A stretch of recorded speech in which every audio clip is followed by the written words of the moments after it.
motilité, au mouvement, au déplacement, aux gestes de la vie courante, marcher, sauter, etc., danser, tout. C'est une partie du cerveau. Et l'autre partie du cerveau qui est le cortex cérébral.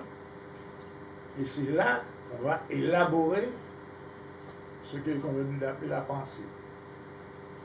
Alors, pour avoir une idée de ce que c'est que la pensée, il faut avoir d'abord une idée de la définition de la logique, du raisonnement. Alors, cette définition est la suivante. On ne peut affirmer et nier en même temps une même chose, pour une même raison, sous un même rapport. Affirmez-moi alors. Quand vous enregistrez le mot, affirmez-moi. Dans cette boîte crânienne, tu as le cortex cérébral, eh bien, on peut parler d'un sous-cortex. Dans ce sous-cortex, où tu vas, depuis ce matin, tu as déjà emmagasiné à peu près 30 milliards de sons et 30 milliards d'images, que tu as mis en... Et c'est d'ailleurs là que le rêve va puiser des images, soi-disant coordonnées pour te donner une apparence de logique. Enfin, une histoire qui se tient, le rêve, ça se tient toujours, c'est pas tout à fait illogique. Alors, il y a de ça 3 siècles, on appelait les fous les gens alliés.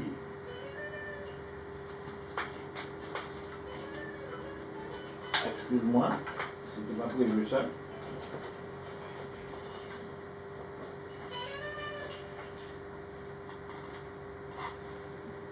Alors, les gens alliés, il n'y avait pas de formule que de les attacher. Il n'y avait pas de médication. Et ces gens-là étaient très souvent associés aux démons, aux malins. Donc, il y en a qui réagissent brûlés parce que les gens considéraient que c'était les envoyés du malin.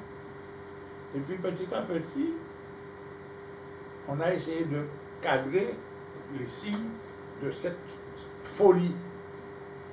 Et on a essayé de donner des définitions, ne serait-ce que par rapport à l'âge. Par exemple, la folie des jeunes, ça s'appelait la schizophrénie. Tu avais aussi la folie des femmes enceintes, c'est-à-dire la folie du postpartum, des femmes qui étaient crises.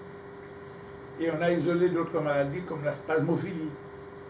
C'est un déficit magnésiien qui te donne des gestes peu coordonnés, etc., etc.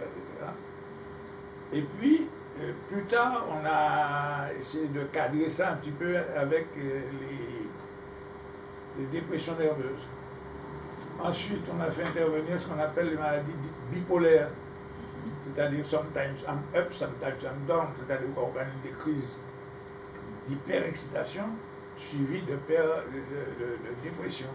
C'est ce qu'on appelle les maladies bipolaires, et ainsi de suite. Et puis, par rapport à l'âge, il y a une maladie qui est intervenue un petit peu pour les personnes âgées, c'est ce qu'on appelle la maladie d'Alzheimer.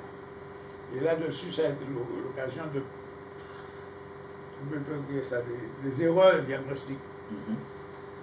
Parce qu'on a mis dans le même panier la maladie d'Alzheimer, qui est une maladie de dégénérescence du tissu cérébral noble, et puis des maladies liées, non pas liées quand même à une dégénérescence, mais pas pour les mêmes raisons. En particulier, des maladies liées à la circulation cérébrale. C'est pour te dire que ça a une importance quand tu as fait cette erreur-là, alors que pour la circulation cérébrale, tu peux donner au patient ou à la patiente un vasodilatateur pour faire circuler, tandis que pour la maladie d'Alzheimer, tu peux donner tout ce que tu veux, même en améliorant la circulation cérébrale, tu ne vas pas améliorer l'état du malade. Et ainsi de suite. Alors, ce qui fait qu'à l'heure actuelle, on ne parle plus de folie. Il faut préciser un petit peu parce que je viens de te dire qu'on a fait de grosses erreurs entre la maladie d'Alzheimer et ce qu'on appelle les démences séniles. C'est-à-dire des démences qui sont liées à l'âge, qui sont liées nécessairement et parfois à la circulation cérébrale. Grosso modo.